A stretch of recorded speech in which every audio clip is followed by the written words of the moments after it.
Hello students, आप लोगों को फिर से मेरे क्लास में स्वागत है। और आप लोग तो जानते हैं मेरा नाम विप्लव पाल है, मैं मैथ्स पढ़ाता हूँ। आज हम लोग जो लास्ट क्लास में हम लोग सेट्स के बारे में बहुत अच्छी तरीके से हम लोगों ने जाना है। बेसिक जो डेफिनेशंस है वो भी अच्छी तरीके से एग्जाम्पल से हम लोगों ने देखा है और पूरा दिमाग में फिट हो गया है शायद आप लोग। तो आज हम लोग और भी बहुत सारा चीज़ हम लोग जानेंगे जो मतलब सेट से पूरा का पूरा रिलेटेड है। मतलब हम लोग तो जस्ट कुछ ही कंसेप्ट लिए थे लास्ट क्लास में, तो आज हम लोग और भी ज़्यादा नॉलेज लेंगे हम लोग इस क्लास में। ठीक है, तो कनेक्टेड रहिए मेरे साथ, पूरा का पूरा क्लास देखिए, बहुत अच्छी तरीके से समझ में आएगा सेट के बारे में, है कि नहीं। तो शुरू करते हैं। जैसे कि लास्ट क्लास में क्या क्या चीज़ पढ़ा था वो थोड़ा सा रिकॉल कर लेते हैं, तब जाके आज का क्लास भी बहुत अच्छी तरीके से समझ में आ जाएगा। लास्ट क्लास में हम लोगों ने सेट पढ़ा था, डेफिनेशन को समझा था। उसके बाद सेट के बाद हम लोगों ने क्या क्या देखा था कि सेट को किस किस फॉर्म में लिखा जाता है, नोटेशन किस तरीके से यूज़ किया जाता है। उसके बाद एलिमेंट्स क्या है, वो एलिमेंट्स सेट में बिलोंग कैसे करता है, और क्या क्या पढ़े थे हम लोग टॉपिक्स। हाँ, फाइनाइट इनफाइनाइट सेट्स पढ़े थे। उसके साथ साथ हम लोग एम्प्टी सेट्स भी पढ़े थे। तो इसके बाद और क्या क्या हो सकता है, मतलब सेट्स में और क्या क्या चीज़ हो सकता है, वो आज हम लोग अच्छी तरीके से देखेंगे। तो जैसे कि मैं अगर बोलूँ कि हमारे पास दो सेट है, ठीक है, दो सेट मान लो capital A is equal to A E I O U. ठीक है, capital A is equal to A E I O U. मेरे पास ये एक सेट है, दूसरा सेट मैं कंसीडर कर रहा हूँ capital B is equal to 1 2 3। ठीक है, ये दो सेट मैंने कंसीडर किया, तुम अलग से कुछ भी सेट कंसीडर कर सकते हो। अच्छा, अब दो सेट तो मैंने लिख दिया। अब इन दोनों सेट को मैं क्या करने वाला हूँ, क्या करने वाला हूँ, इन दोनों सेट को मैं ऐसा दिखाने वाला हूं कि ये दोनों बराबर है या नहीं। तो बराबर दिखाने के लिए, मतलब इक्वल दिखाने के लिए हम लोग क्या करेंगे, दो सेट इक्वल है या नहीं, ये अगर हम लोग शो करने की कोशिश करेंगे, ये अगर हम लोग दिखाने की कोशिश करेंगे, तो दिमाग में क्या आता है, मतलब खुद एक बार सोच के देखो। अगर कोई दो चीज इक्वल हो तो दो चीज इक्वल कब होगा, कैसे हो सकता है, कोई भी दो चीज, या फिर सेट के बारे में अगर देखें तो कोई भी ये दो सेट इक्वल हो सकता है या नहीं हो सकता है, वो हम लोग कैसे देखेंगे, कैसे जानेंगे। सबसे पहले ये तो मैं तुम लोगों ने सोचा कुछ कि ये दोनों सेट इक्वल क्यों नहीं है, इसका लॉजिक, इसका एक्सप्लेनेशन क्या हो सकता था। आई थिंक कुछ तो सोचा होगा कि ये दोनों सेट इक्वल क्यों नहीं है। तो अब मेरे एक्सप्लेनेशन के अकॉर्डिंग देखो कि क्यों ये दोनों सेट बराबर नहीं है, इक्वल नहीं है। तो पहले तो मैं बोलूँगा, मेरा इसका कंक्लूजन में मैं यही बोलूंगा कि ये दोनों सेट इक्वल नहीं है। अब इक्वल क्यों नहीं है वो देख लेते हैं। सबसे पहले इक्वल होने के लिए दो सेट इक्वल होने के लिए हम लोगों को क्या देखना पड़ेगा, सबसे पहले नंबर ऑफ एलिमेंट्स, या फिर टोटल बोल सकते हैं, टोटल नंबर ऑफ एलिमेंट्स। ठीक है, तो कैपिटल ए एक सेट है, कैपिटल बी दूसरा सेट। इन दोनों सेट में क्या होना चाहिए पता है, दोनों सेट में total number of elements same होना चाहिए। नंबर ऑफ एलिमेंट्स मतलब यहाँ पे टोटल नंबर ऑफ एलिमेंट्स कितना है, देखो तो 1 2 3 4 5, तो टोटल नंबर ऑफ एलिमेंट्स यहाँ पे 5 है। यहाँ पे टोटल नंबर ऑफ एलिमेंट्स कितना है, 1 2 3, तो यहाँ पे टोटल नंबर ऑफ एलिमेंट्स 3 है। तो हम लोग यहाँ पे देख रहे हैं कि टोटल नंबर ऑफ एलिमेंट्स बराबर नहीं है, तो यहां से ही मैं कंक्लूड कर सकता हूं कि these two sets are not equal. ठीक है, these two sets are not equal. But यहाँ पे और एक मतलब कंडीशन डालना है।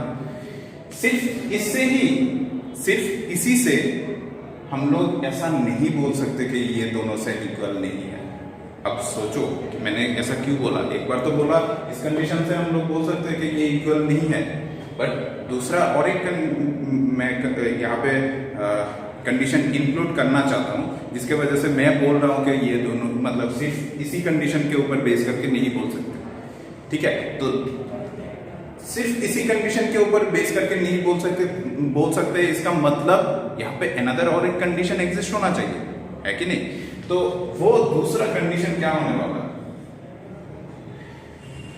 Corresponding elements should be same. ठीक है,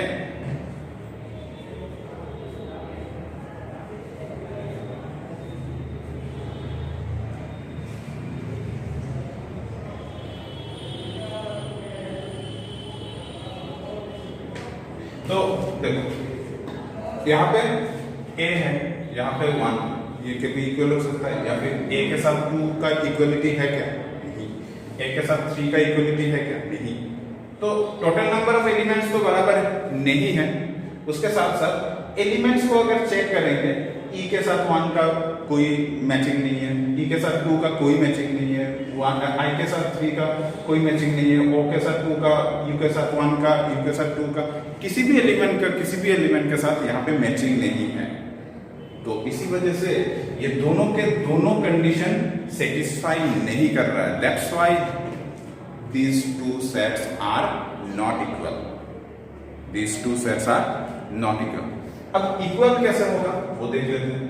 तो मैं कंसीडर करूँ अगर c इज इक्वल टू मान लो तुम्हारा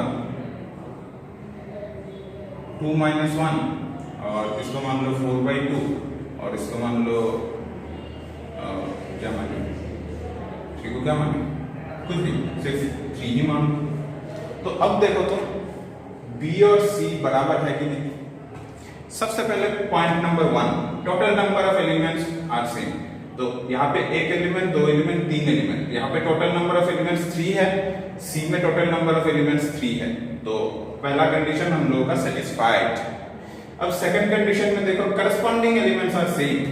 फर्स्ट एलिमेंट के इस एलिमेंट, ये जो यहाँ पे 1 एलिमेंट है, ये 1 एलिमेंट क्या इन तीनों में से किसी भी एक एलिमेंट के साथ मैच हो रहा है क्या? 2 - 1 का रिजल्ट क्या होता है? 1 होता है। That means 1 is equal to 1, ये एलिमेंट मैच हो गया। 2 किसी भी एलिमेंट के साथ मैच हो रहा है क्या?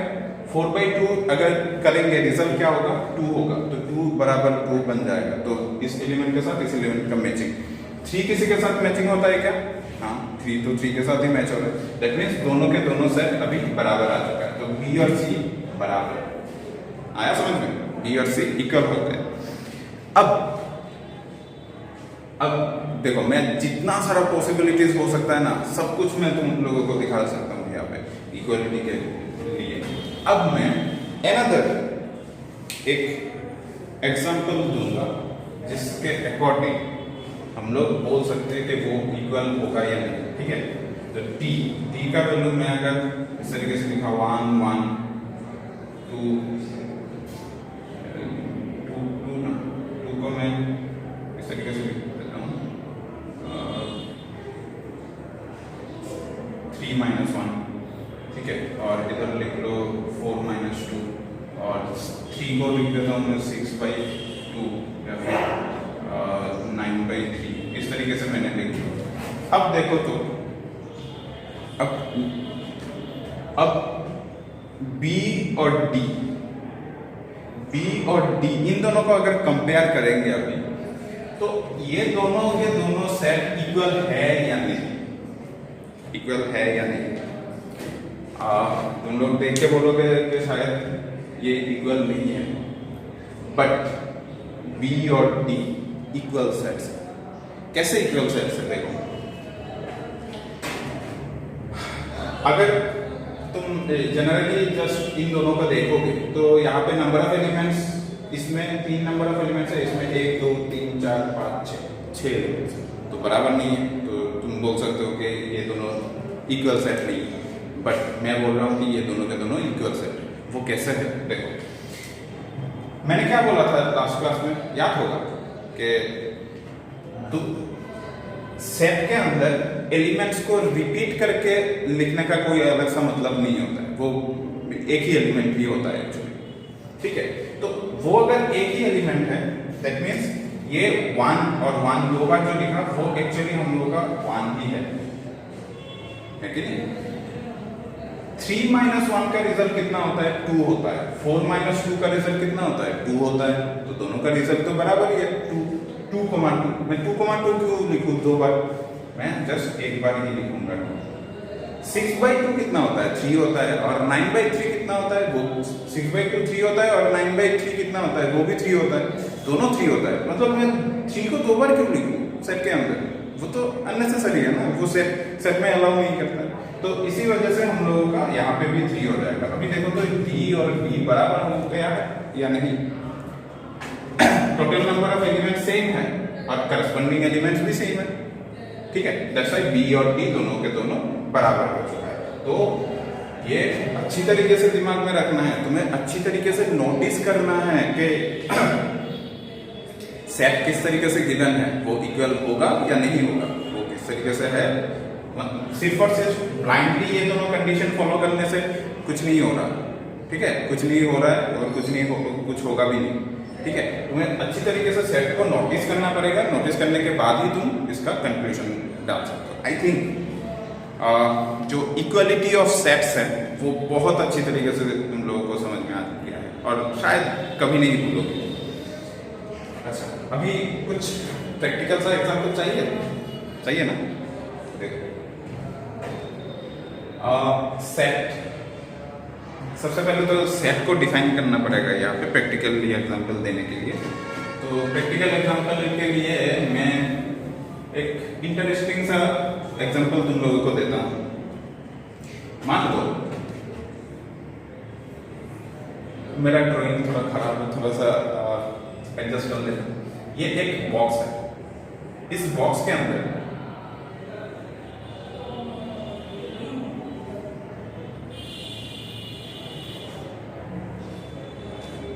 ठीक है, इस बॉक्स के अंदर 6 मैंने प्लेट्स डाला है या फिर कप्स डाला है।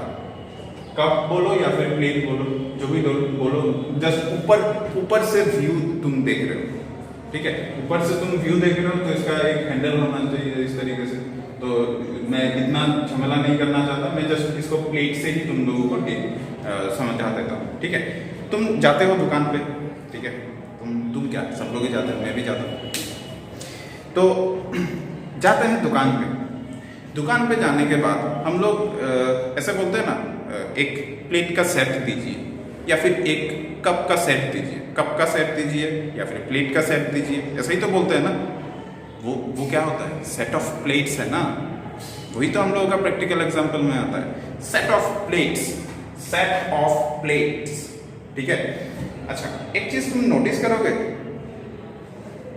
नोटिस करे भी होगे शायद, कि जब हम लोग दुकान पे जाते हैं, सेट ऑफ प्लेट्स जब खरीदते हैं, एक ही टाइप का, एक ही डिजाइन का, एक ही बॉक्स के शेप का, सब कुछ मेंटेन करके तुम टोटल मतलब number of sets of plates तुम वहां से देख सकते हो। जैसे कि तुम दुकान पे गए, जाने के बाद तुमने बोला कि मुझे सेम डिजाइन का, सेम बॉक्स का मुझे 2 बॉक्सेस चाहिए, सेट ऑफ प्लेट्स का। ऐसे बोलते हो तो दुकानदार तो देता है ना, कि वो लोग बोलते हैं कि हम लोगों के पास अवेलेबल इस तरीके का सेट है, प्लेट का सेट है, ठीक है। तो यहाँ से तो मतलब 2 सेट तुम खरीदना चाहते हो, और वो दोनों के दोनों क्या है, वो दोनों के दोनों इसमें डिजाइन, इसके अंदर मान लो इस तरीके से गोल है, इसके इसके अंदर ब्रिक के अंदर इस तरीके से गोल गोल डिजाइन है। तो अनदर सेट वो तुमने अगर बोला कि मुझे 2 सेट चाहिए और दोनों सेट में एग्जैक्टली दोनों सेट बराबर होना चाहिए, सेम टू सेम सेट्स होना चाहिए, ठीक है।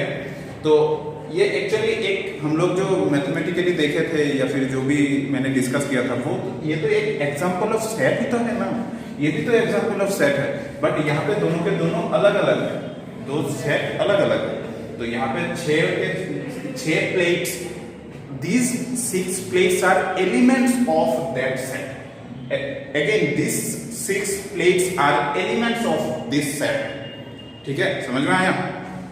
तो वही हम लोग यहाँ पे देखेंगे कि दोनों के दोनों सेट यहाँ पे इक्वल है, ठीक है। ये एक मतलब प्रैक्टिकल लाइफ एग्जांपल है हम लोगों के पास, ठीक है। तो आई थिंक ये बहुत अच्छे तरीके से तुम लोगों ने समझ लिया है क्या था इक्वलिटी ऑफ सेट्स के बारे में।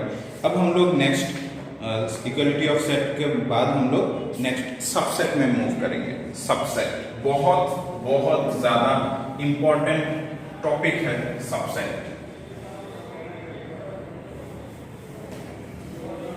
तो वो सबसेट का टॉपिक हम लोग आज कवर करेंगे। मान लो तुम्हारे पास कैपिटल ए है और वो हम लोगों के पास A B C D E इस तरीके से, ठीक है। मैं और एक जब भी तुम सबसेट बोलना चाहोगे या फिर सबसेट को डिफाइन करना चाहोगे, इसका मतलब तुम वहां पे 2 सेट का कंपैरिजन कर रहे हो, 2 सेट का कंपैरिजन कर रहे हो, कौन किससे छोटा है, ठीक है। इस तरीके से जैसे कि बी एन अगर सेट है, मान लो यहाँ पे ए बी डी इस तरीके से मान लो, ठीक है। ये हम लोगों के पास B another set. C another set है, मान लो ए ई आई ओ यू, इस तरीके से 3 सेट मैंने लिख लिया। अब देखो तो तुम अगर यहाँ पे ध्यान से नोटिस करोगे तो यहाँ पे देखो बी के अंदर क्या क्या एलिमेंट्स है, ए है, बी है, डी है। बी के अंदर जो एलिमेंट्स है वो सब के सब एलिमेंट्स कैपिटल ए के अंदर प्रेजेंट है या नहीं, ये देखो। ए प्रेजेंट है, बी प्रेजेंट है, डी प्रेजेंट है, that means B is subset of A. इसको डिनोट इस तरीके से करते हैं, B is subset of A. ऐसे भी बोल सकते हो, ऐसे भी बोल सकते हो, ठीक है। तो जो मन चाहे वो यूज कर सकते हो। तो every element of set B lies in the set A, that's why B is subset of A। ये होगा हम लोगों का डेफिनेशन। तो B के अंदर वही नोटिस रखना है, 2 सेट है, उन दोनों सेट के अकॉर्डिंग दोनों सेट में जो एलिमेंट्स प्रेजेंट है हम लोग चेक करेंगे कि किस सेट के अंदर जो एक सेट के अंदर जो एलिमेंट्स है वो दूसरे के अंदर सब एलिमेंट्स प्रेजेंट है या नहीं। अगर है तो एक दूसरे का सबसेट है। जो जिस सेट का एलिमेंट्स दूसरे सेट के अंदर प्रेजेंट होगा वो सेट दूसरे सेट का सबसेट बन जाएगा। सबसेट मतलब सेट का सब पार्ट, मतलब थोड़ा सा हिस्सा, ठीक है। तो यहां पे अगर नोटिस करेंगे ए प्रेजेंट है यहाँ पे, ई प्रेजेंट है यहाँ पे, आई ओ यू एक भी प्रेजेंट नहीं है, that means C subset A नहीं है। ऐसे C is not a subset of A, ऐसे बोलेंगे। यहां पे ज्यादा नंबर है ना, यहाँ पे कम नंबर है, तो ये इसका सबसेट होगा ही नहीं। फिर भी चेक कर लेते हैं, ये इसमें प्रेजेंट है, ये इसमें प्रेजेंट नहीं है, ये भी नहीं है, ये भी नहीं है, ये भी नहीं है, एक भी एलिमेंट प्रेजेंट नहीं है। तो सबसेट जो होगा वो मतलब बड़े सेट का बराबर एलिमेंट्स को अगर चेक करेंगे तो total number of elements either बराबर होना चाहिए या फिर कम होना चाहिए। जैसे कि B is a subset of n है ना, तो B सेट के अंदर एलिमेंट्स आइदर इसके बराबर होगा, total number of elements either इसके बराबर होगा या फिर इससे कम होगा। बट B A का सबसेट होने के लिए हम लोगों को क्या चाहिए, B के अंदर जो जो एलिमेंट्स प्रेजेंट है वो सबके सब एलिमेंट्स कैपिटल A के अंदर प्रेजेंट होना ही चाहिए, एक भी एलिमेंट छूटना नहीं चाहिए। ठीक है, तो तब जाके B is a subset of A हो जाएगा। बट यहां से देखा जा रहा है कि C is not a subset of A। तो क्लियर सब कुछ। अब हम लोग यहाँ पे क्या करेंगे, अब हम लोग यहाँ पे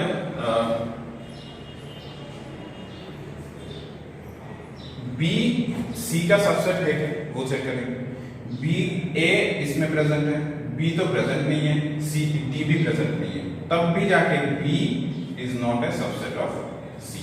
तो आई थिंक क्लियर हो चुका है कि सबसेट कब होगा कब नहीं होगा, मतलब जो जिसका सबसेट होना चाहिए उसका सब एलिमेंट उस बड़े वाले सेट के अंदर प्रेजेंट होना चाहिए। अब एक चीज बोलो तो ये सबसेट होगा कि नहीं?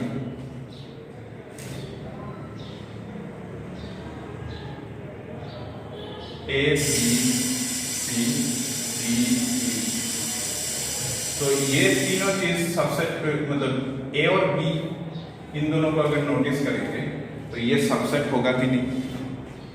तुम लोग बोलोगे कि सर ये दोनों सेट तो इक्वल है, सबसेट कहाँ से आ गया, है कि नहीं? ऐसे तो बोलोगे ना, पता है मुझे। तो तुम लोग पार्शियली करेक्ट हो और पार्शियली रॉन्ग भी हो।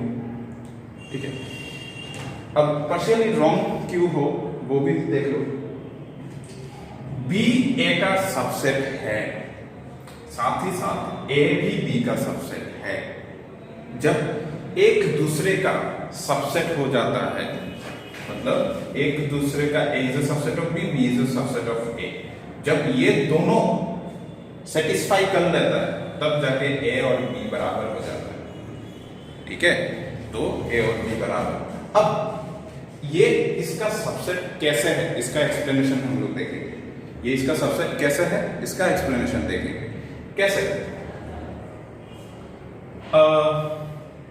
मैंने क्या बोला था सबसेट के डेफिनेशन, जैसे कि मैं अगर बोलना चाहूँ B is a subset of A, अगर इस डेफिनेशन को अगर रिकॉल करें तो मैंने क्या बोला था, every element of B lies in the set A।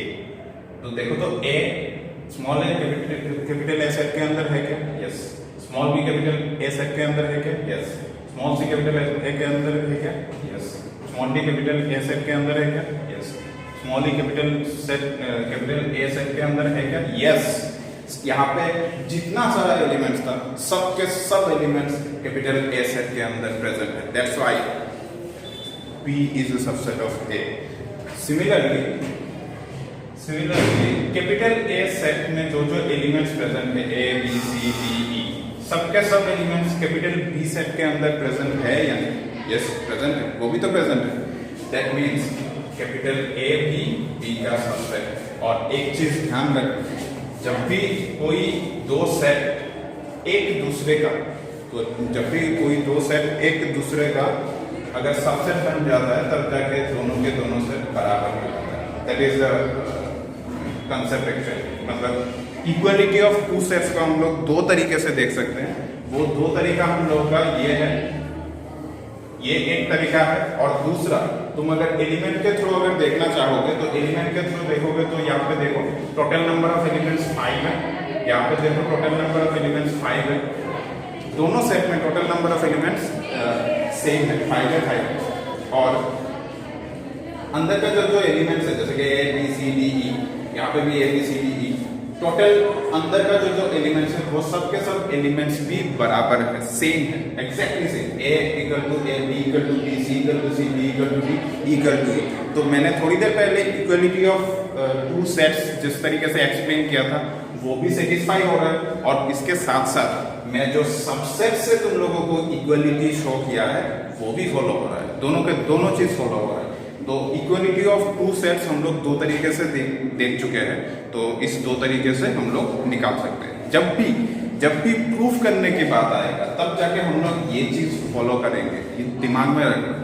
कभी कभी सेट में हम लोग बहुत कुछ प्रूफ करेंगे, ठीक है, एनालिटिकली प्रूफ करेंगे, या फिर हाँ एनालिटिकली जब भी हम लोग कुछ चीज़ प्रूफ करेंगे तब जाके उस प्रूफ में हम लोग इस कंसेप्ट का यूज करेंगे इक्वलिटी दिखाने के लिए, ठीक है। और एग्जाम्पल जब हम लोग यूज करेंगे तब जाके इस तरीके से टोटल नंबर ऑफ एलिमेंट्स बराबर और ईच एलिमेंट्स या फिर corresponding elements should be same, वो कंसेप्ट यूज करके हम लोग इक्वलिटी ऑफ टू सेट्स निकाल सकते हैं, ठीक है। आई थिंक सभी को सबसेट और इक्वलिटी ऑफ टू सेट्स सभी को अच्छी तरीके से क्लियर हो चुका है।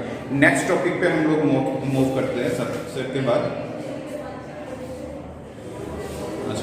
अब मैं बहुत ही ज़्यादा इंटरेस्टिंग कॉन्सेप्ट डिस्कस करूंगा तुम लोगों से, बहुत ही ध्यान से सुनना, क्योंकि इसके ऊपर बेस करके ना हम लोगों का नेक्स्ट जो इस टॉपिक के बाद नेक्स्ट जो टॉपिक होगा वो इस पे बहुत ज़्यादा इंपॉर्टेंट रोल प्ले करेगा। और ये सिर्फ आज के लिए नहीं, लाइफ टाइम में जितने बार तुम्हें मैथमेटिक्स अच्छे से देखना है तब जाके ये कॉन्सेप्ट दिमाग में पूरा का पूरा अच्छी तरीके से ध्यान में रखना चाहिए, अदरवाइज बाद में बहुत ज़्यादा प्रॉब्लम होगी, ठीक है। तो वो चीज़ हम लोग देख लेते हैं। अच्छा, आप सब लोग जैसे कि हम लोग तो नंबर के बारे में वाकिफ है ना, कि नंबर क्या होता है। जैसे कि मैं अगर लिखूँ कि 1 2 3 4, हम लोग इसको इजीली देख पा रहे हैं कि 1 2 3 4 ये सब नंबर्स हैं, ठीक है। तो और भी बहुत सारा है, मैं लिख नहीं रहा हूँ। तो 1 2 3 4 ऐसे करते करते अगर हम लोग जाएंगे, मूव करेंगे, these are the natural numbers, is not it. हम लोग तो ये जानते हैं ना, ये नेचुरल नंबर्स है। तो अगर ये नेचुरल नंबर्स है तो इस नेचुरल नंबर को डिनोट कैसे करते हैं वो हम लोग अभी धीरे धीरे जानेंगे। नेचुरल नंबर्स को डिनोट करते हैं, डिनोट किस तरीके से किया जाता है और नेचुरल नंबर किस तरीके से काम में आता है। अच्छा, रियल नंबर्स ये भी तो हम लोगों को पता है ना, सुना तो है, कभी ना कभी तो सुना तो है रियल नंबर्स। तो वो रियल नंबर्स क्या होता है, जिन लोगों का एडवांस मैथमेटिक्स होगा उन लोगों को पता भी होगा कि कॉम्प्लेक्स नंबर्स क्या होता है। तो इसके बाद इंटीजर्स, ये भी तो नाम सुना है, ये क्या होता है वो भी देखेंगे हम लोग। इसके बाद रेशनल नंबर्स, इरेशनल नंबर्स, वो भी तो जानते हो, रेशनल नंबर्स क्या होता है, इरेशनल नंबर्स क्या होता है, वो भी हम लोग देखेंगे। सबसे पहले यहाँ पे जो हम लोगों का मतलब अगर हम लोग इस नंबर्स के फैमिली में अगर घुसेंगे, अभी हम लोग इस नंबर्स के फैमिली में घुस रहे हैं, ठीक है। अगर नंबर्स के फैमिली में घुसेंगे, जैसे कि तुम सब हर एक के घर में फैमिली में अगर तुम लोग देखोगे तो वहां पे कोई मतलब तुम लोगों का पेरेंट तो रहता है ना, पेरेंट। तो सबसे हेड जो रहेगा तुम्हारे फैमिली में, तो हेड, हर एक फैमिली में कोई ना कोई हेड रहता है। तो इस नंबर्स के फैमिली में भी एक हेड रहेगा। वो हेड कौन है देख लो, वो है बोल्ड आर। तो बोल्ड आर इसको बोला जाएगा सेट ऑफ रियल नंबर्स, ठीक है। इसका भी पेरेंट है, बट यहाँ पे अभी मतलब जैसे कि पापा का भी पापा होता है ना, तो अगर इसको पापा मानोगे तो इसका भी और एक पापा है, ठीक है। वो पेरेंट का भी पेरेंट होता है, तो उस हिसाब से इसका भी पेरेंट है। तो वो अभी नहीं डिस्कस करेंगे, मैं जस्ट इसे बोल देता हूँ।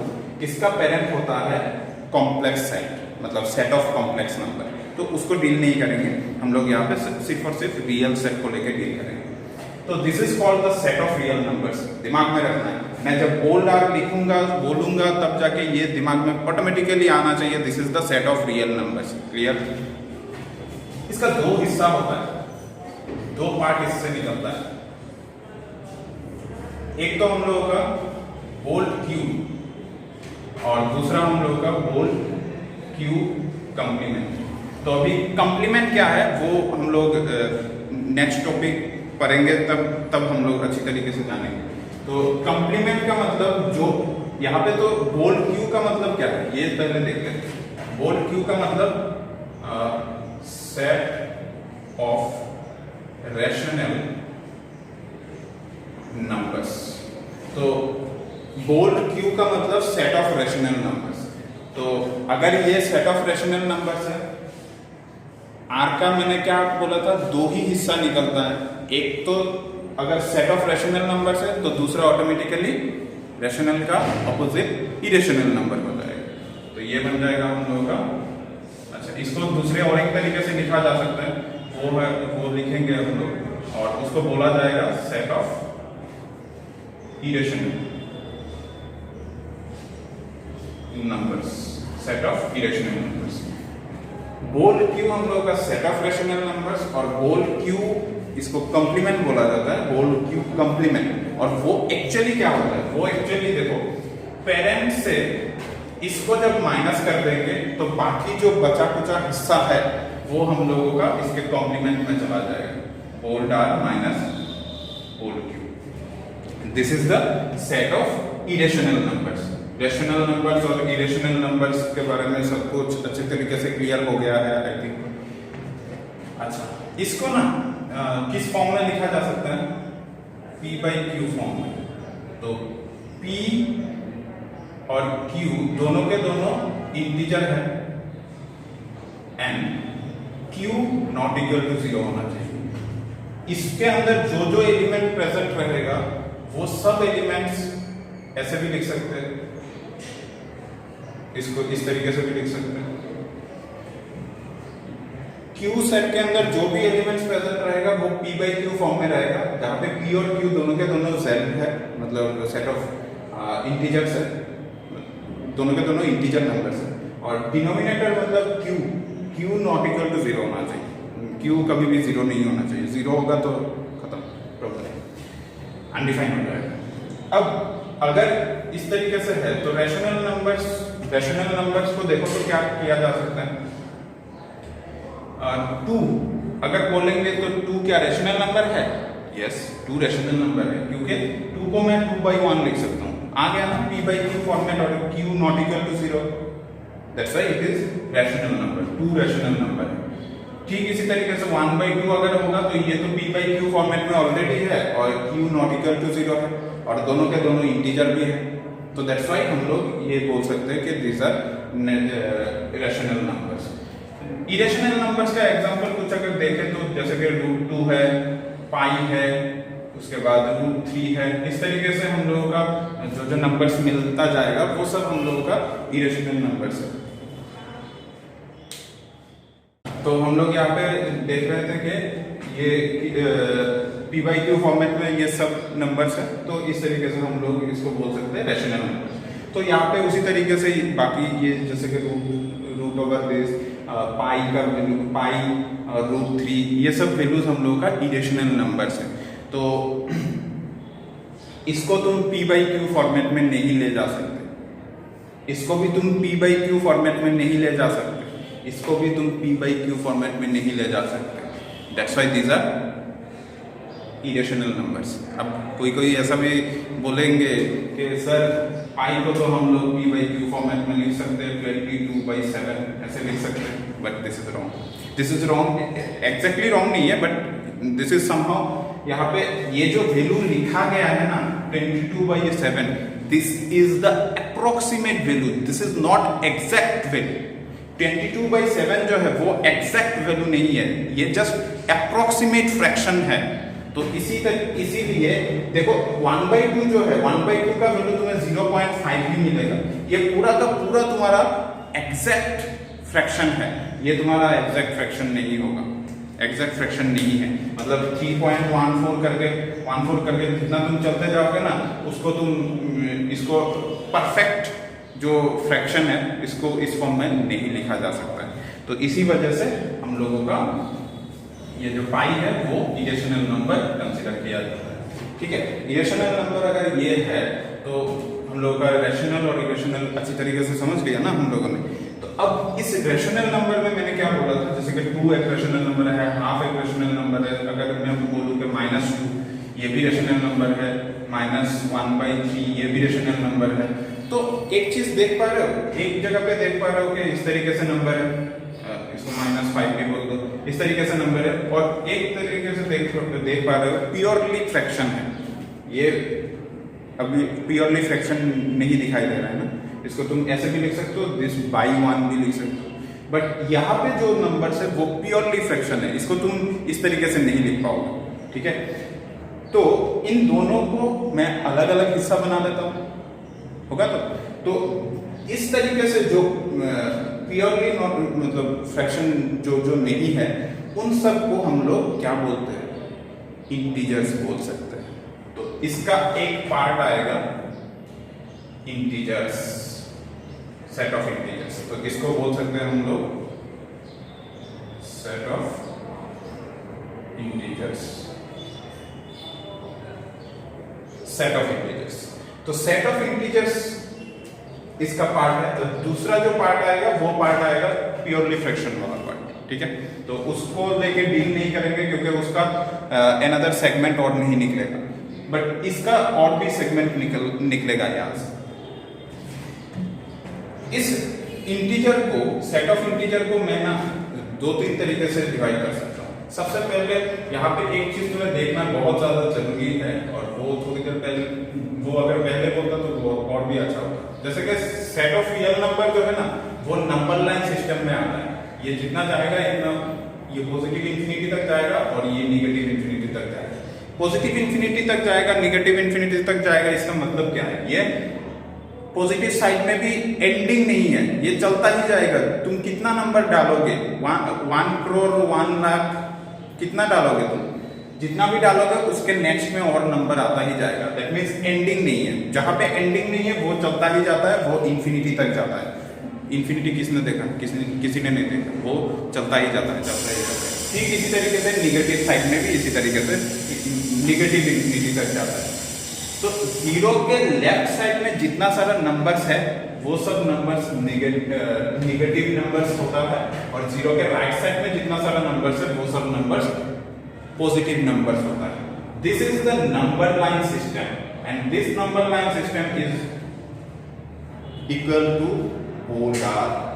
इसको डायग्रामेटिकली अगर देखेंगे तो हम लोग का ये है, और इस तरीके से अगर इसको ब्रेक करने की कोशिश करेंगे तो ये स्ट्रक्चर फॉर्म हो रहा है धीरे धीरे। ठीक है, बने रहना। अगर मैं यहाँ पे -1 डालूं, अगर मैं यहाँ पे -2 डालूं, इस तरीके से चलता जाएगा। अगर मैं 1 डालूं, अगर मैं 2 डालूं, इस तरीके से ये चलता जाएगा। अब एक चीज तुम्हें इंटरेस्टिंग से दिखाता हूँ। जैसे कि ये सब नंबर दिखाई दे रहा है ना, -1 -2 -1 0 1 2 और भी नंबर्स है, बहुत सारा इनफाइनाइट नंबर्स है। जब 0 के राइट साइड में जो सब नंबर्स है ये सब देखते हो, देखो तो ये सब नंबर्स क्या हो रहा है, यहाँ पे सब पॉजिटिव नंबर्स बन रहे हैं। 0 के राइट साइड में बाकी सब पॉजिटिव नंबर्स बन रहे हैं, 0 के लेफ्ट साइड में बाकी सब निगेटिव नंबर्स बन रहे हैं। ये देखो तो 1 2 3 ये सब तुम्हारा इंटीजर नंबर होता है। 1 2 3 जो इंटीग्रल वैल्यूज जो होता है, 1 2 3 4 5 6 7 8 9 10, ठीक इसी तरीके से जो काउंट कर सकते हो नंबर्स को। तो these are the integral values, और इस इंटीग्रल वैल्यू जो इंटीग्रल वैल्यूज है वो सब integral value set of integer के अंदर आएगा। ठीक इसी तरीके से यहाँ पे जो हम लोगों का निगेटिव वैल्यूज है वो भी इंटीग्रल वैल्यूज है, वो हम लोगों का सेट ऑफ इंटीजर में आएगा फिर से। ठीक है, समझ लिया। तो यहाँ पे मैं दो डायग्राम से ही तो तुम लोग देख पा रहे हो कि यहाँ पे दो अलग अलग पार्ट में डिवाइड कर सकते हैं। तो 2 अलग पार्ट में जब डिवाइड करेंगे तो वो क्या होगा, एक तो देखो जितना सारा निगेटिव साइड में, मतलब 0 के लेफ्ट साइड में है वो सब हम लोगों का निगेटिव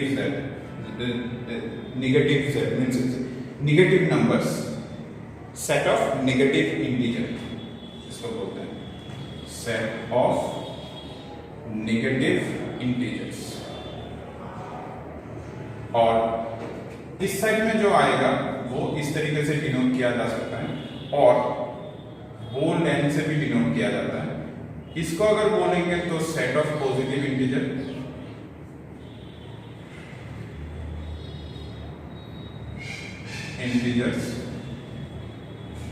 इसको भी यही बोला जाता है, या फिर इसको और भी एप्रोप्रिएट तरीके से बोलेंगे तो इसको बोला जाएगा set of natural numbers.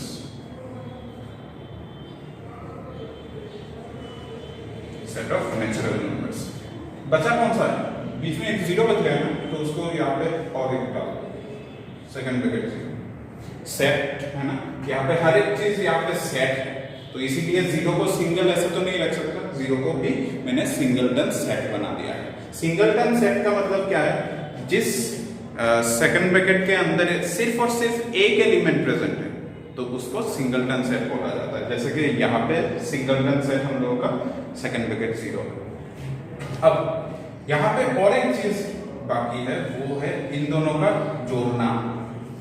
Second bracket zero और सेट ऑफ पॉजिटिव इंटीजर या फिर सेट ऑफ नेचुरल नंबर, दोनों को अगर एक साथ कलेक्ट कर देंगे, मतलब इसके अंदर जितना सारा एलिमेंट्स है, मतलब मान लो ये जीरो से लेके बाकी सब इंफिनिटी तक, वो सब होता है हम लोगों का set of whole numbers. Set of whole numbers. तो ये हुआ हम लोग का नंबर लाइन सिस्टम को ब्रेक करना। मैंने पूरी तरीके से इसको खोल दिया है, पूरा मतलब डिटेल में पूरा एक्सप्लेन कर दिया है। सेट ऑफ रियल नंबर्स का फैमिली किस तरीके से काम करता है, वो फैमिली इस तरीके से, ठीक है। ये पूरा दिमाग में, जैसे पूरा एक डायग्राम की तरह दिमाग में रहना चाहिए, ठीक है। उसके साथ साथ ये भी रहना चाहिए। अच्छा, अब इसके ऊपर बेस करके मैं क्या बोल सकता हूँ? सबसेट डिफाइन कर सकता हूँ। देखोगे सबसेट कैसे? देखो तो पॉजिटिव इंटीजर, अच्छा पॉजिटिव इंटीजर या फिर सेट ऑफ नेचुरल नंबर को इस तरीके से लिखा जाता है, सेकंड ब्रैकेट 1 2 3 इस तरीके से चलेगा। निगेटिव इंटीजर्स को किस तरीके से लिखा जाता है? -1 -2 इस तरीके से चलता जाएगा, ठीक है। -1 -2 -3 इस तरीके से चलता जाएगा सेट ऑफ इंटीजर। और इसको तो मैंने ऐसे लिख दिया। और होल आर को मैं नेक्स्ट टॉपिक पे जब मूव करूंगा तब जाके बोल सकते हैं, इससे पहले बोल नहीं पाएंगे। अच्छा, सेट ऑफ इंटीजर को कैसे लिख सकते हैं हम लोग? डिनोट तो ऐसे करते हैं, यहाँ पे नेचुरल नंबर डिनोट ऐसे करते हैं, set of positive integer denote ऐसे करते हैं, बट इसका नंबर्स इस तरीके से काम करता है। सेट ऑफ इंटीजर को कैसे बोल सकते हैं? जैसे कि -3 -2 -1 0 1 2 3 इस तरीके से काम होगा। और इसको अलग और एक तरीके से लिखा जा सकता है, ये मैं सेट ऑफ इंटीजर के लिए बोल रहा हूँ, तो इसको मैं क्या बोल सकता हूँ? जीरो कॉमा +1 -1 कॉमा +1 -2 इस तरीके से हम लोग एंड कर सकते हैं। तो ये हम लोगों का पूरा स्ट्रक्चर है, जो मैंने तुम लोगों को बहुत अच्छी तरीके से डिटेल तरीके से समझा के दे दिया है। आई होप सभी को बहुत अच्छी तरीके से समझ में आया होगा। अब हम लोग इसके ऊपर बेस करके, मैंने क्या बोला था? सबसेट बोला था, सबसेट निकालने के लिए बोला था। देखो तो ये जो नेचुरल नंबर का सेट है, इस सेट के अंदर जितना सारा एलिमेंट है, सब के सब एलिमेंट सेट ऑफ इंटीजर के अंदर प्रेजेंट है क्या? 1 2 3 4 इस तरीके से सबके सब एलिमेंट्स प्रेजेंट है। दैट मींस हम लोग बोल सकते हैं set of natural number set of integer का सबसेट, ठीक है। ठीक इसी तरीके से सेट ऑफ नेगेटिव इंटीजर में देखो -1 -2 ये सब सेट ऑफ नेगेटिव इंटीजर्स का सब एलिमेंट्स सेट ऑफ इंटीजर में प्रेजेंट है। तो हम लोग इसको भी बोल सकते हैं z to the power negative z negative is a subset of z, ऐसे भी बोल सकते हैं। तो z देखो तो इसका ही तो एक पार्ट है, मतलब इसके अंदर जितना सारा एलिमेंट्स है वो सब के सब एलिमेंट्स यहाँ पे प्रेजेंट रहेगा, क्योंकि इसका पार्ट निकला है। तो यहाँ पे जो एलिमेंट्स प्रेजेंट है 1 2 3 इन सब एलिमेंट को तुम फ्रैक्शन फॉर्म में लिख सकते हो ना, 1 by 1 2 by 1 3 by 1 इसे लिख सकते हो। तो इसी तरीके से -2 by 1 -1 by 1 -3 by 1 इसी तरीके से लिख सकते हो 0 by 1। तो हर एक एलिमेंट को तुम p by q फॉर्मेट में ले जा पा रहे हो। इसका मतलब ये इसका हर एक एलिमेंट इसके अंदर प्रेजेंट है, दैट्स व्हाई सबसेट। तो दैट मींस मैं बोल सकता हूं यहाँ पे z किसका सबसेट निकला, होल q का सबसेट निकला, ठीक है। तो z अगर होल q का सबसेट निकला, n अगर z का सबसेट है, तो ऐसे भी बोल सकते हैं सबसेट होल q, यहाँ पे भी ये भी सबसेट होल q, ठीक है। ये अगर सबसेट होल q है, होल q किससे निकला, बोल्ड आर्ट से निकला, वो बोल्ड आर्ट से जो वैल्यूज निकला है, मतलब वो वैल्यूज इस फॉर्म में हो सकता है या फिर इरेशनल फॉर्म में रह सकता है। तो इस फॉर्म में जो एलिमेंट्स प्रेजेंट रहेगा उस हिसाब से बोल्ड आर में प्रेजेंट है, तो यहाँ पे हर एक एलिमेंट बोल्ड आर में प्रेजेंट है, दैट्स व्हाई बोल्ड q जो है ये अलग सा बनता है, ठीक है। बोल्ड q जो है वो बोल्ड आर का सबसेट है। ठीक इसी तरीके से बोल्ड q कंप्लीमेंट भी आर का सबसेट है, बोल्ड q कंप्लीमेंट ये भी आर का सबसेट है, ठीक है। क्योंकि इस आर का ही तो दो पार्ट निकला है ना, इस आर का ही तो दो पार्ट निकला है। तो यहाँ पे सबसेट ऑफ बोल्ड आर, यहाँ पे भी सबसेट ऑफ बोल्ड आर ऐसे बोल सकते हैं, ठीक है। अब तुम चाहो तो n is a subset of bold R ऐसे भी बोल सकते हो। देखो तो ये हिस्सा जो निकला वो इसी का ही तो अलग अलग तरीके से हिस्सा निकला। z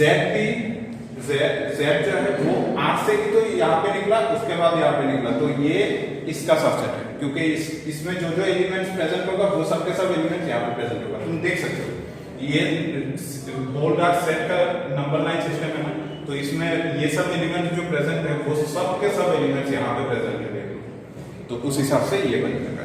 तो यहाँ पे हम लोग ये बोल सकते हैं कि this is subset of that, this is subset of that, this is subset of that already, this is subset of that, this is subset of that, this is subset of that ऐसे भी बोल सकते हैं, this is subset of that ऐसे भी बोल सकते हैं, ठीक है।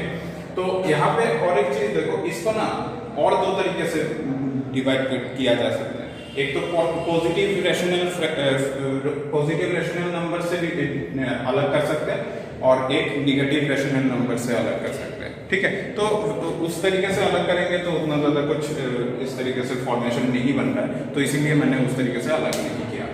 तो बाकी तो यहाँ पे हम लोगों का ये सब कुछ है।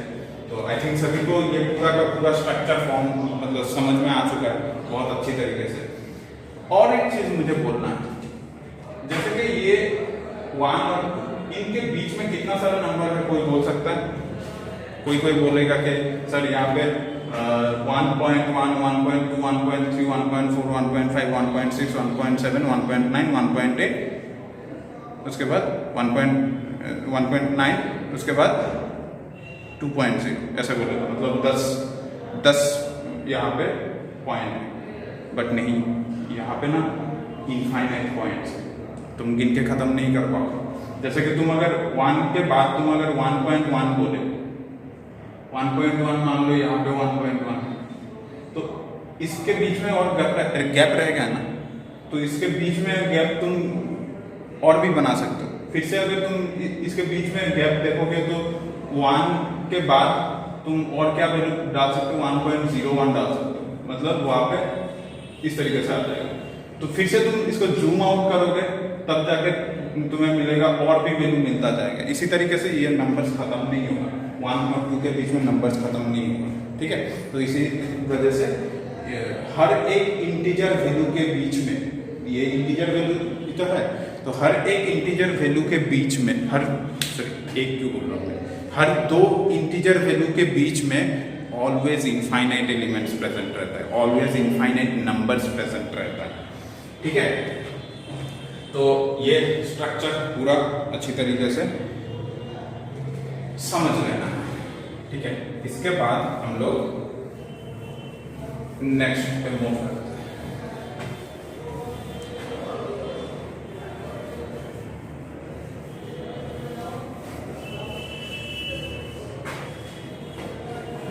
इसी नंबर सिस्टम के ऊपर बेस करके जो मैंने नंबर लाइन ड्रॉ किया ना, जैसे कि बीच में जीरो रहता है, जीरो पूरा मिडिल में रहता है, ठीक है, पॉजिटिव इंफिनिटी नेगेटिव इंफिनिटी, जैसे कि यहाँ पे -1 -2 डॉट ऐसे चलता जाएगा, यहाँ पे +1 यहाँ पे +2 डॉट ऐसे चलता जाएगा, ठीक है। इस तरीके से हम लोगों ने मान लिया। अच्छा, इसी को मैं दूसरे और एक तरीके से लिखता हूँ। ये तो हम लोगों का नेगेटिव इंफिनिटी है और ये पॉजिटिव इंफिनिटी है। कोई भी पॉजिटिव हो नेगेटिव हो मुझे पता नहीं है, कोई भी दो वैल्यू मैं ए और बी कंसीडर करता हूँ, जहां पे ए बी से छोटा है, ये मैं दो वैल्यू कंसीडर करता हूँ, ठीक है। अगर ये दो वैल्यू मैं अगर कंसीडर करूं तो इन दो वैल्यू के अकॉर्डिंग यहाँ पे मैं इंटरवल बना सकता हूं। अब ये इंटरवल क्या है और इंटरवल की जरूरत क्यों पड़ा, हम लोगों ने तो सेट पढ़ा, तो सेट में ये इंटरवल फिर से कहां से आ गए, यही तो सोच रहे हो। देखो, अगर मैं ऐसे बोलूं कि 0 से लेके 2 तक, 0 से लेके 2 तक तुम कोई एक सेट बना के दिखाओ। मैं लिखूंगा 0, 0.1, 0. और कितना लिखूं 2, 0.5, 0. उसके बाद 1, उसके बाद 2, ऐसे लिख दूंगा। तो 0 और 0.1 के बीच में तो और भी बहुत सारा नंबर्स है कि नहीं, उसको तुमने क्यों नहीं लिखा? यही तो प्रॉब्लम हो रहा है ना, इसी वजह से इंटरवल का इन्वेंशन हुआ, ठीक है। जब हम लोग रियल नंबर्स जो है उन सब रियल नंबर्स को हम लोग ठीक से सेट के अंदर रिप्रेजेंट नहीं कर पाते ऑलवेज। जब भी तुम्हें बोलेगा कि 0 और 1 तक या फिर 0 और 2 तक या फिर -2 और 2 के बीच में जितना सारा नंबर्स है वो सब नंबर्स तुम लिख के दिखाओ, जितना सारा रियल नंबर्स है वो सब रियल नंबर तुम सेट के अंदर लिख के दिखाओ, तो ऐसा पॉसिबल नहीं हो पाएगा। लास्ट क्लास में तुम लोगों को एक चीज मैंने बोला था कि कुछ सेट ऐसा भी होता है जो सेट सेट बिल्डर फॉर्म से रोस्टर फॉर्म में कन्वर्ट नहीं किया जा सकता, वो सिर्फ और सिर्फ रोस्टर फॉर्म में ही रहता है। तो वो रोस्टर फॉर्म देखो, अब ऐसे मैं बोलूं कि ए और बी, देखो लेफ्ट साइड से जब तुम राइट साइड में जाओगे तब जाके यहाँ पे वैल्यू ऑलवेज इंक्रीज होता जाएगा। तो देखो, इसीलिए मैंने लेफ्ट साइड का वैल्यू छोटा लिया, राइट साइड का वैल्यू बड़ा लिया। राइट साइड से जब लेफ्ट साइड में तुम आते रहोगे तब जाके तुम्हारा क्या वैल्यू ऑलवेज डिक्रीज होता रहेगा, कम होता रहेगा। तो इसीलिए राइट साइड का वैल्यू बड़ा है और लेफ्ट साइड का वैल्यू छोटा है। अब अगर मैं ए और बी को लेके, ए और बी दोनों को लेके और दोनों के बीच का हर एक एलिमेंट्स को सेट के अंदर लिखना चाहूं तो कैसे लिखूंगा मैं सेट बिल्डर फॉर्म में? x सच दैट x, हम लोगों को ये नंबर लाइन सिस्टम है ना, मैंने क्या बोला था, ये number line system bold R से रिप्रेजेंट किया जाता है। तो x कहां से लिया जाएगा? बोल्ड आर से लिया जाएगा। x such that x bold R से लिया जाएगा। एंड मैंने क्या बोला था, a और b, a से शुरू करके b तक सब नंबर्स मुझे कंसीडर करना है। तो a से शुरू होके b तक सब नंबर्स मैंने लिख दिए। a इज लेस देन और इक्वल टू x, जो x वेरिएबल है, वेरिएबल मतलब यहाँ पे तुम कोई भी पॉइंट्स लो वो इसके अंदर ही मेंशन होगा। तुम यहाँ पे a और b के बीच में कोई भी पॉइंट्स अगर कंसीडर करोगे तो वो पॉइंट यहाँ पे रिप्रेजेंट होगा।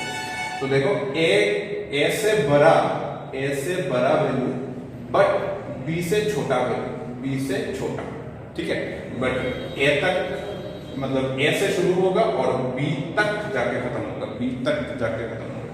तो इस तरीके से हम लोगों का ये, इसको और एक तरीके से लिखा जा सकता है, x belongs to gold R directly लिख दो और such that a less than or is equal to x less than or is equal to b। ठीक है, तो यहाँ पे कॉमा देके a comma b belongs to gold R लिख सकते हैं। ठीक है, तो इस तरीके से हम लोगों ने इंटरवल से डिफाइन, इंटरवल नहीं, सेट बिल्डर फॉर्म से डिफाइन कर दिया। बट इसको तुम रोस्टर फॉर्म में नहीं लिख सकते, प्रॉब्लम तो वही है। तो रोस्टर फॉर्म में अगर नहीं लिख सकते तो इसको तो कुछ शॉर्ट फॉर्म या फिर कुछ अनदर फॉर्म में तो लिखना है, अगर पॉसिबल है तो वो पॉसिबल है, यस पॉसिबल। तो वो पॉसिबल है, उसको किस तरीके से लिखेंगे, इस इंटरवल के जरिए लिखेंगे, closed interval a comma b। Closed interval a comma b का मतलब है यहां से a पॉइंट से शुरू होगा, पूरा a पॉइंट से शुरू होगा और पूरा b पॉइंट तक खत्म होगा। इसके बीच में हर एक एलिमेंट इंक्लूडेड होगा और इंक्लूडिंग a b बोथ, दोनों को लेके। ठीक है, अब कोई ऐसा बोलेगा कि सर यहां से a को हटा दीजिए, a को इंक्लूड नहीं करेंगे, b को इंक्लूड कर देंगे, a को इंक्लूड नहीं करेंगे। तो इसका मतलब क्या होगा, मैं ऊपर से लिखता हूं, पहले तो लिखा a comma b close interval a comma b is equal to second bracket x belongs to gold R such that a less than or is equal to x less than or is equal to b, a comma b belongs to gold R. ये हम लोग का क्या था, close interval,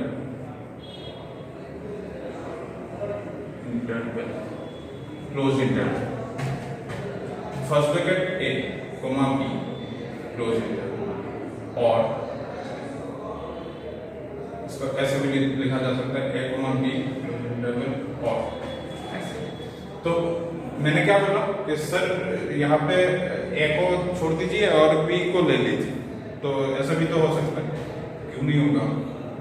तो a को छोड़ दीजिए मतलब इसका मुंह इस तरफ से चला जाएगा, तो इसका मतलब सिर्फ और सिर्फ a को छोड़ना है, a के नेक्स्ट वैल्यू जो भी होने वाला है वो वैल्यू से शुरू होके b तक खत्म होना है।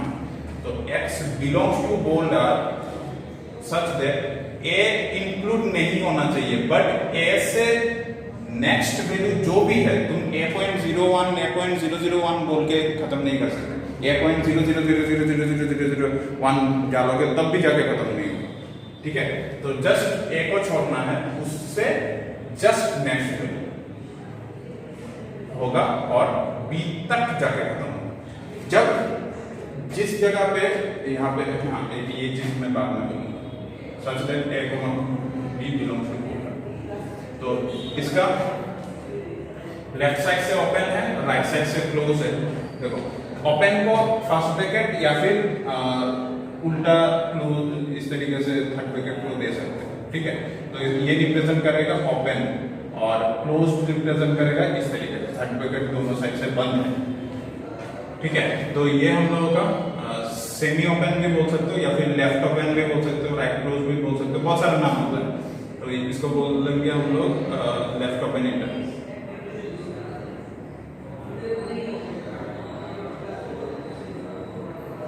लेफ्ट ओपन इंटरवल बोलेंगे। ठीक है, लेफ्ट ओपन इंटरवल होने के बाद अब स्टूडेंट्स क्या मुझे छोड़ेंगे क्या? मुझे तो ऐसे भी बोलेंगे कि सर यहाँ पे तो अभी तो आपने ए को छोड़ दिया, बी को ले लिया, क्यों? बी को भी तो छोड़ना, मतलब छोड़ सकते हैं ना, बी को भी छोड़ सकते हैं और ए को ले सकते हैं, ऐसे भी तो हो सकता है ना। तो ले लो, क्या है, ले लो ना, ले लो।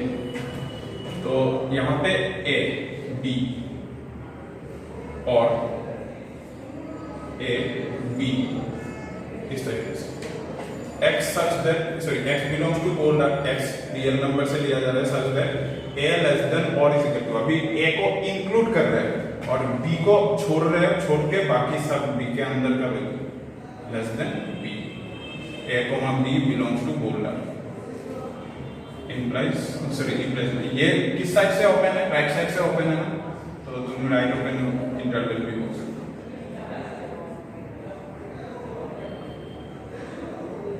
राइट ओपन इंटरवल ऐसे बोल। उसके बाद ए कोमा बी और A B x belongs to folder such that a less than x less than b a comma b belongs to folder। तो ये दोनों साइड से ओपन है ना, तो सिंपली तुम इसको ओपन इंटरवल,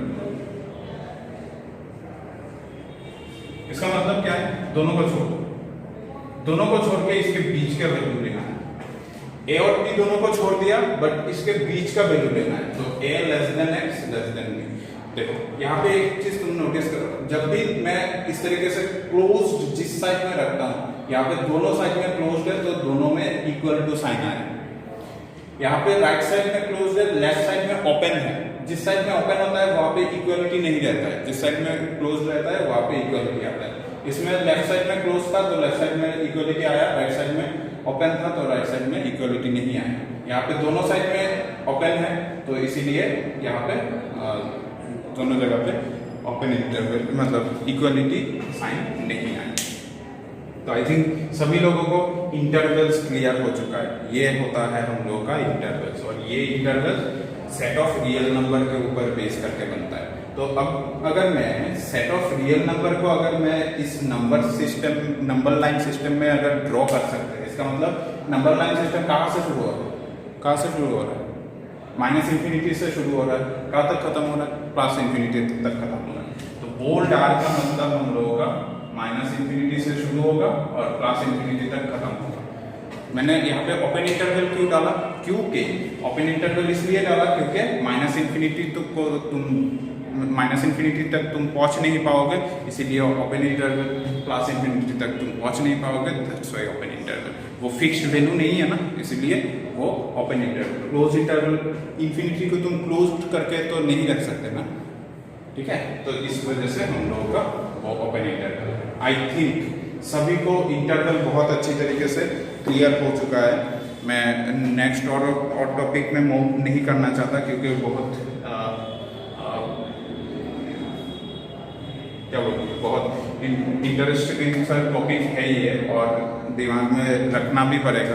तो बाकी जो नेक्स्ट टॉपिक है वो हम लोग नेक्स्ट क्लास में हम लोग डिस्कस करेंगे। तो आज का जो टॉपिक्स है वो बहुत अच्छी तरीके से, अगर किसी जगह पे कुछ भी डाउट हो तो क्लास को फिर से दोबारा देखने की कोशिश करना, ठीक है? क्योंकि बहुत ज़्यादा इम्पोर्टेंट टॉपिक है और इसके ऊपर बेस करके बहुत कुछ करना पड़ेगा बाद में। तो इसीलिए मैं बोलूँगा कि पूरा का पूरा क्लास बहुत ध्यान से अगर नहीं देखा होगा तो फिर से देखना पड़ेगा, ठीक है? तो आई होप आज का क्लास जो था बहुत ही ज़्यादा इंटरेस्टिंग भी था और बहुत ही नॉलेजेबल भी था। जितना हो सकता था मेरे ओर से वो मैं पूरा का पूरा देने की कोशिश किया, और वही बोलूँगा कि अच्छे से पढ़ते रहो और ठीक से इसको नोट डाउन करो। जितना सारा आज डिस्कस किया है सब कुछ वो प्रॉपर डेफिनेशन अपने बुक से ढूंढ के लिखना है, सीखना भी है प्रॉपर डेफिनेशन विथ एग्जांपल्स, ठीक है? मैंने तो यहाँ पे जस्ट पूरा इलाबोरेटली एक्सप्लेन कर दिया है, बट बाकी जो मैंने तुम लोगों को काम बोला है वो काम तुम लोगों को करना पड़ेगा, अदरवाइज कुछ सीख नहीं पाओगे। सीख पाओगे तो मतलब दिमाग में रख नहीं पाओगे, भूल जाओगे कुछ दिन बाद। तो इसी वजह से तुम लोगों को प्रॉपर डेफिनेशन लिखना पड़ेगा, सीखना भी पड़ेगा, ठीक है? तो आज का क्लास यहाँ पे ही एंड करेंगे। आई होप सभी लोगों को बहुत ही अच्छा लगा होगा। तो बाकी हम लोग नेक्स्ट क्लास में मूव करते हैं और खुद का काम ठीक ठाक से ऑलवेज मेंटेन करना है और सिंसियरिटी लेवल को पूरा पीक पे रखना है, ठीक है? Thank you.